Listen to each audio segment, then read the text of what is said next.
بسم اللہ الرحمن الرحیم۔ ہاں تو ویڈیو کو بیچ میں سٹاپ کرنا پڑا تھا، معذرت چاہتی ہوں۔ تو ہم لوگ کہاں تھے کہ اعوذ اعوذ اعوذ میں اکثر لوگ غلطیاں کرتے ہیں، وہ یہ ہے کہ جو حمزہ ہے اور عین ہے دونوں کی آواز یا تو حمزہ نکلتی ہے یا پھر دونوں شروعات سے ہی عین کی بو آنے لگتی ہے، مطلب اعوذ باللہ اس طرح کچھ لوگ پڑھتے ہیں، اعوذ باللہ من الشیطان الرجیم۔ تو میرے بھائی اور میری بہنوں، یہاں پر حمزہ کو الگ نکالنا ہے اور عین کو الگ نکالنا ہے۔ اعوذ اور عو میں واو مدہ کریں گے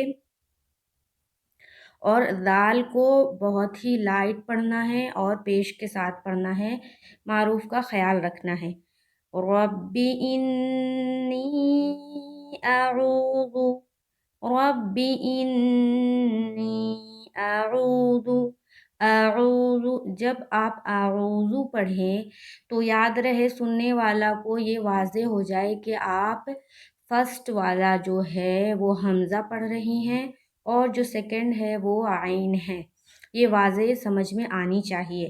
اس کے بعد آگے چلیں گے بی کا، با زیر بی، کاف زبر کا، بی کا، ان اسألک، ان نون میں ملا دیا حمزہ کو، اسألک بالکل آسان ہے، زبر ہی زبر ہے۔ ما لیسا، ما میں الف مدہ کرنا ہے، لیسا لام یا زبر لی، یہاں پر یائلین کا قاعدہ ہو رہا ہے، یہاں پر ہمیں جلدی کرنی ہے اور نرمی اختیار کرنا ہے۔ لیسا لیسا اگر کوئی پڑھ دے لیسا غلط ہو جائے گا، بعض لوگ یہاں پر غلطیاں کر بیٹھتے ہیں، لیسا پڑھ دیتے ہیں، تو لیسا نہیں ہے لیسا ہے، لیسا، ٹھیک ہے۔ اس کے بعد چلیں گے لی، لام یا زیر لی، یا ساکین ہے اور اس سے پہلے زیر ہے یا مدہ ہو رہا ہے۔ یا مدہ کو ہم کس طرح پڑھتے ہیں؟ ایک الف کی مقدار کے باقدر کھینچ کر پڑھتے ہیں، تو یہاں پر تھوڑا کھینچنا ہے، تھوڑا کی مقدار کیا ہے؟ ایک الف ہے، تو ہم یہاں پر کھینچیں گے لی، با زیر بی، ہا کھڑی زیر ہی کو بھی کھینچیں گے۔ کھڑی زیر برابر ہوتی ہے کس کے؟ یا مدہ کے۔ برابر ہونے کا مطلب یہ ہے کہ جتنا ہم یا مدہ کو کھینچتے ہیں اتنا ہی ہم کھڑی زیر کو بھی کھینچیں گے یا اسٹریچ کریں گے۔ اس کے بعد چلیں گے عین لام زیر عل، میم دو پیش من، علم۔ اب یہاں تک میں تلاوت کرتی ہوں۔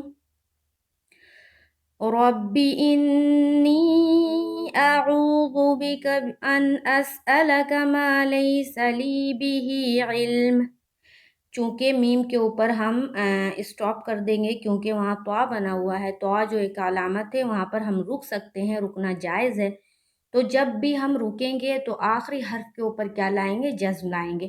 رکنے کا بھی طریقہ ہے جو کہ میں نے پورا ڈیٹیل سے ویڈیو بنایا ہے، وہ آپ کو میرے چینل میں پلے لسٹ ہے نورانی قاعدے کے نام سے، وہاں پر آپ کو مل جائے گا کہ کہاں پر کس طرح رکنا ہے، تو وہاں پر آپ جا کر دیکھیں۔ اس کے بعد نیچے والی لائن میں آتے ہیں،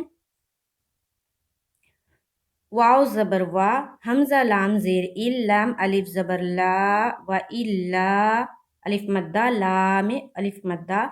آگے چلیں گے، تا غین زبر تغ، فا را زیر فر، لام یا زیر لی، و الا تغفر لی، تاغ میں قلقلہ نہیں ہونا چاہیے، اس بات کا خیال رہے، غین جو ہے حروف قلقلہ میں سے نہیں ہے۔ بعض اوقات یہاں لوگوں کا کیا ہو جاتا ہے؟ قلقلہ ہو جاتا ہے، کیونکہ آواز پر کنٹرول نہیں ہونے کی وجہ سے یہاں پر قلقلہ ہوتا ہے، جو کہ غلط ہے۔ قلقلہ والے جو لیٹر ہے صرف اور صرف 5 ہے، اگر اس میں جزم آتا ہے تبھی ہمیں قلقلہ کرنا ہے، تبھی ہمیں باؤنسنگ ساؤنڈ نکالنا ہے، تبھی ہمیں آواز کو اپنی ٹکرانی ہے۔ اگر 5 کے علاوہ کوئی بھی حرف ہے اور اس کے اوپر اگر سکون ہے، جزم ہے، تو ہماری آواز وہاں پر رک جانی چاہیے۔ تو یہاں پر ہمیں کیسا پڑھنا ہے؟ وَإِلَّا تَغْفِرْ لِي تَغْفِرْ لِي تَغْفِرْ لِي، اگر کوئی پڑھتا ہے وَإِلَّا تَغْفِرْ لِي تَغْفِرْ غین کیا ہو رہا ہے؟ لوٹ کر واپس آ رہا ہے. غین کی جو آواز ہے نا واپس آ رہی ہے لوٹ کے، یہی ہوتا ہے قلقلہ کرنا، جو کہ غین میں نہیں کرنا ہے.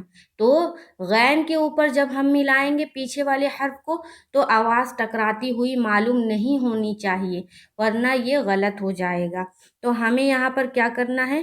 تغفر لی از رانگ، ہمیں پڑھنا ہے وَإِلَّا تَغْفِرْ لِي.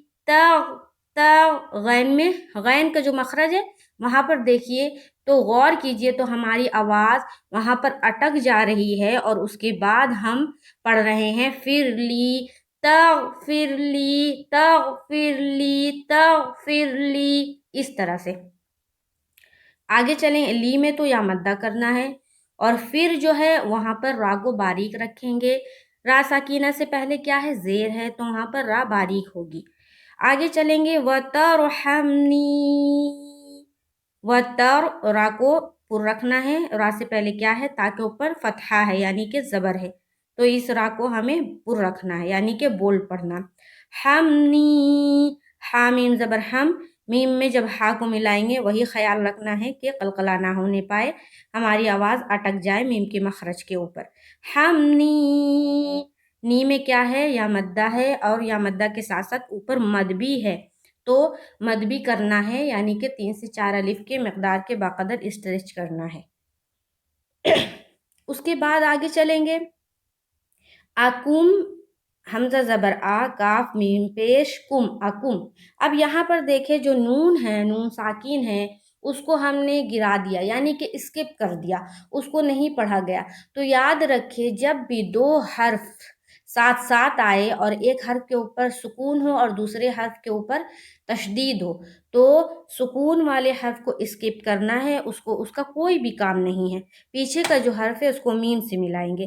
اکم اور میم سے جب ملائیں گے تو میم کے اوپر کیا ہے؟ مشدد ہے، یعنی کہ میم مشدد ہے، میم کے اوپر کیا ہے؟ تشدید ہے، یعنی کہ شد ہے. شد عربی میں کہتے ہیں اور تشدید اردو میں کہا جاتا ہے. تو جب کاف کو میم سے ملائیں گے تو میم مشدد کا غنہ کریں گے. اکم مینل، میم زیر می، نون لام زبر نل، مینل خاسرین. خا کھڑا زبر خا، یہاں پر ایک الف کی مقدار کے باقدر کھینچنا ہے. سین زیر سی، را یا زیر ری، یہاں پر را باریک رہے گی، نون زبر نا. جب ہم آیت کریں گے تو خاسرین، نون کے اوپر کیا لائیں گے؟ جزم لائیں گے. اب شروع سے دیکھیں، رب انی اعوذ بک ان اسألک ما لیس لی به علم وَإِلَّا تَغْفِرْ لِي وَتَرْحَمْنِي أَكُن مِّنَ الْخَاسِرِينَ. اس طرح کا تلاوت کریں گے، اور قاعدہ میں نے آپ کو پورا بتا دیا. اگر آپ نے لکھنا ہوتا ہے تو آپ جب بھی میری ویڈیو دیکھیں تو آپ ایک نوٹ بک اور پینسل یا پین کچھ بھی لے کر بیٹھے اور بس لکھتے چلے جائیں کہاں پر کون سا قاعدہ ہے اور کہاں پر کس طرح پڑھنا. اور قرآن شریف کو، قرآن پاک کو پوری اچھی طرح تجوید کے ساتھ پڑھنے کے لیے آپ میرا نورانی قاعدہ کا جو بنا ہوا ہے ویڈیو وہ جا کے دیکھیں، وہاں سے سیکھیں. انشاءاللہ تعالی نیکسٹ کلاس میں ملاقات ہوگی تو ایک اور دعا پڑھیں گے. مجھے دعاؤں میں یاد رکھے. السلام علیکم ورحمۃ اللہ وبرکاتہ.